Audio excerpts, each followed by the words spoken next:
प्रिय दर्शकों, राधे राधे, जय श्री कृष्ण। मैं आपका ज्योतिष मित्र सुदर्शनाचार्य संदीप त्रिपाठी आपके अपने YouTube चैनल एस्ट्रो राधे गुरु में आप सबका हार्दिक स्वागत एवं अभिनंदन करता हूं। दर्शकों, यदि आप अपनी कुंडली दिखाना चाहते हैं या कुंडली का विश्लेषण कराना चाहते हैं या फिर कुंडली बनवाना चाहते हैं तो हमारे व्हाट्सएप नंबर पर कॉल करके हमसे संपर्क कर सकते हैं। हमारा व्हाट्सएप नंबर है 9140819264 और सर्वोदय नगर लखनऊ में हमारा मिलने का समय है शाम को 5 बजे से 7 बजे के बीच। इस बीच में आप व्यक्तिगत रूप से भी हमसे मिल करके अपनी कुंडली के विषय में जानकारी प्राप्त करके निवारण का उपाय कर सकते हैं। दर्शकों, आज हम पंचम भाव फलाध्याय के अंतर्गत संतान सुख, पुत्र सुख की चर्चा करेंगे।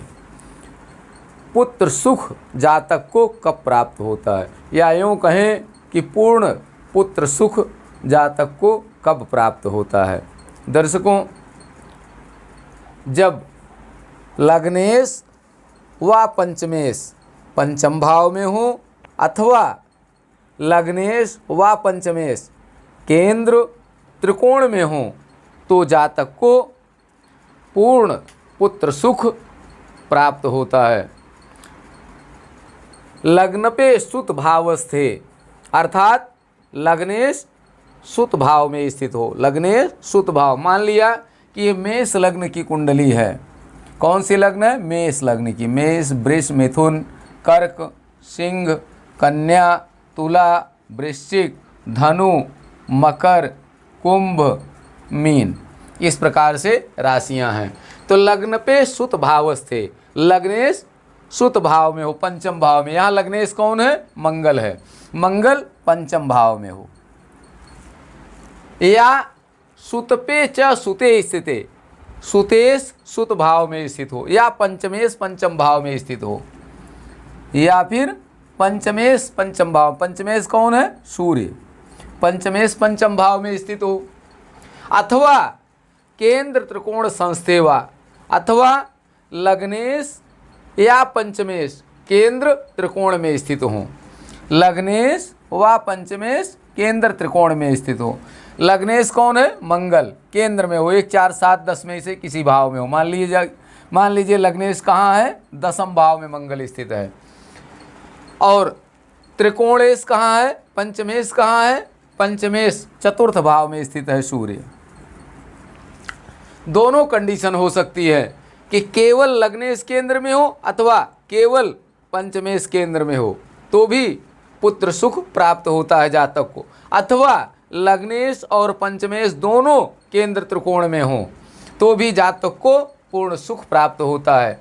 तो यहाँ देखिए, लग्नेश मंगल केंद्र में है, पंचमेश सूर्य केंद्र में है, चतुर्थ भाव में है।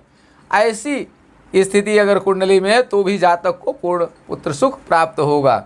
और लग्नेश और पंचमेश एक केंद्र में है, एक त्रिकोण में है। मान लीजिए लग्नेश 10म भाव में है और पंचमेश कहाँ है? 9म भाव में। यहाँ पंचमेश सूर्य बैठा हुआ है तो भी जातक को पूर्ण सुख प्राप्त होता है। अथवा लग्नेश और पंचमेश दोनों एक साथ भी हो सकते हैं केंद्र त्रिकोण में। यहाँ भी हो सकते हैं केंद्र त्रिकोण में, सूर्य और मंगल 9म भाव में भी हो सकते हैं, अथवा सूर्य और मंगल केंद्र में भी हो सकते हैं एक साथ। सूर्य और मंगल केंद्र में भी एक साथ हो सकते हैं। मान लिया यहाँ पर सूर्य और मंगल दोनों इकट्ठे हैं, सूर्य मंगल दोनों इकट्ठे हैं तो भी जातक को पूर्ण पुत्र सुख प्राप्त होगा। दर्शकों, अथवा सूर्य और मंगल लग्नेश और पंचमेश दोनों पंचम भाव में स्थित हों, सूर्य और मंगल, ये भी स्थिति हो सकती है। किसी भी जातक की कुंडली में अगर इस प्रकार के योग हैं तो निश्चित रूप से ऐसे जातक को पूर्ण पुत्र सुख प्राप्त होगा। ऐसे जातक की कुंडली में पूर्ण पुत्र सुख का योग होता है। लग्न पे सुत भावस्थे, लग्नेश सुत भाव में हो अर्थात पंचम भाव में हो, सुत पे च सुते स्थिते, अथवा सुतेश या पंचमेश पंचम भाव में हो अथवा केंद्र त्रिकोण संस्थेवा अथवा लग्नेश व पंचमेश केंद्र या त्रिकोण में हो, पूर्णम पुत्र सुखम बदेत, तो ऐसे जातक को कहा जाता है कि ऐसे जातक कुंडली में पूर्ण सुख योग है, अर्थात ऐसे जातक की कुंडली में पूर्ण सुख योग होता है। दर्शकों, संतान भाव के अंतर्गत बहुत सूत्र हैं। आज हम एक सूत्र पर चर्चा कर रहे हैं, आगे के सूत्रों पर हम आगे चर्चा करेंगे। ये लग्न भाव फलाध्याय 17वें अध्याय के पहले और दूसरे श्लोक को मिला करके ये सूत्र बना हुआ है। पहले सूत्र का आधा भाग है लग्न पे सुत भावस्थे, सुत पे सुत, सुत पे च सुते स्थिते, और दूसरे श्लोक का पहली कड़ी है केंद्र त्रिकोण संस्थेवा पूर्णम पुत्र सुखम बदेत, अर्थात पहला और दूसरा सूत्र मिल करके ये श्लोक बना है कि लग्नेश पंचम भाव में हो या पंचमेश पंचम भाव में हो, अथवा लग्नेश व पंचमेश केंद्र त्रिकोण में हो, जो तो जातक को पूर्ण सुख प्राप्त होता है। आइए एक उदाहरण कुंडली के माध्यम से हम इसको समझने का प्रयास करते हैं। एक ऐसे जातक हैं जिनका जन्म 28 जनवरी 1972 को 4 बजे सुबह हुआ। इनकी धनु लग्न की कुंडली है। धनु लग्न अर्थात 9 अंक लग्न में होगा। धनु लग्न की इनकी कुंडली है। तो धनु, मकर, कुंभ, मीन, मेष, वृष, मिथुन, कर्क, सिंह, कन्या, तुला, वृश्चिक, इस प्रकार से राशियां 12 भावों में स्थित होंगी।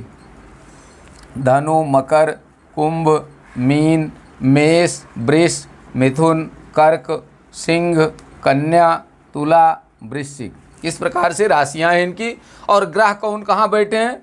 लग्नेश बृहस्पति लग्न में बैठे हुए हैं। द्वितीय भाव में सूर्य, बुध और राहु स्थित हैं। तृतीय भाव में शुक्र स्थित हैं। चतुर्थ भाव में मंगल। पंचम भाव में कोई ग्रह नहीं। छठे भाव में शनि देव हैं। सप्तम भाव में चंद्रमा है। अष्टम भाव में केतु हैं। 9, 10, 11, 12 भाव खाली हैं। अब दर्शकों देखें, यहाँ लग्नेश लग्न में स्थित है बृहस्पति, और पंचमेश मंगल केंद्र में चतुर्थ भाव में स्थित हैं। देखिए सूत्र, लग्न पे सुत भावस्थे, लग्नेश सुत भाव में स्थित हो, ये यहाँ लागू नहीं हो रहा। अगली कड़ी देखिए, सुत पे च सुते स्थिते, सुत पे च सुते अर्थात सुतेश सुत भाव में हो, ये भी नहीं है। पंचमेश मंगल भी पंचम भाव में नहीं। लेकिन आगे देखिए, केंद्र त्रिकोण संस्थेवा अथवा दोनों केंद्र त्रिकोण में स्थित हों। तो देखिए लग्नेश लग्न में, लग्न त्रिकोण भी है केंद्र भी है, तो लग्नेश केंद्र में स्थित है, त्रिकोण में स्थित है, और पंचमेश चतुर्थ भाव में केंद्र में स्थित है। तो ये सूत्र पूरा लागू हो रहा है। केंद्र त्रिकोण संस्थेवा, लग्नेश और पंचमेश केंद्र त्रिकोण में स्थित हैं। पूर्णम पुत्र सुखम बदेत, जिस भी जातक की कुंडली में इस प्रकार का योग होता है, ऐसे जातक को पूर्ण पुत्र सुख योग प्राप्त होता है। तो दर्शकों, इनकी कुंडली में बृहस्पति लग्न में है, मंगल पंचमेश होकर के चतुर्थ भाव में है, केंद्र त्रिकोण की स्थिति है। इनके निश्चित रूप से 2 पुत्र हैं। पूरी तरह इनकी कुंडली में योग घटित हो रहा है। दर्शकों, यदि आप भी अपनी कुंडली का विश्लेषण कराना चाहते हैं, आपके जानने वालों में किसी के संतान न हो, तो आप उनकी कुंडली देखिए कि उनकी कुंडली में लग्नेश और पंचमेश की क्या पोजीशन है। लग्नेश और पंचमेश पंचम भाव या केंद्र त्रिकोण में हैं या नहीं हैं, 6, 8, 12 भाव में स्थित हैं, पाप पीड़ित हैं, अस्त हैं, क्या स्थिति है कुंडली में, और देख करके आप उनको उचित मार्गदर्शन प्राप्त करा सकते हैं। अथवा आप हमारे व्हाट्सएप नंबर पर कॉल करके हमसे संपर्क कर सकते हैं। दर्शकों, यदि अभी तक आपने हमारे चैनल को सब्सक्राइब नहीं किया हो तो प्लीज़ चैनल को सब्सक्राइब करें, लाइक करें, शेयर करें, ताकि अधिक से अधिक लोगों तक वीडियो पहुंच सके और अधिक से अधिक लोग इसका लाभ उठा सकें। आज यहीं तक। अगले वीडियो में एक नए सूत्र के साथ फिर हम आपके साथ उपस्थित होंगे। तब तक के लिए आप सबको राधे राधे, जय श्री कृष्ण। आप सब स्वस्थ रहें, मस्त रहें, हंसते मुस्कराते रहें। जय हिंद।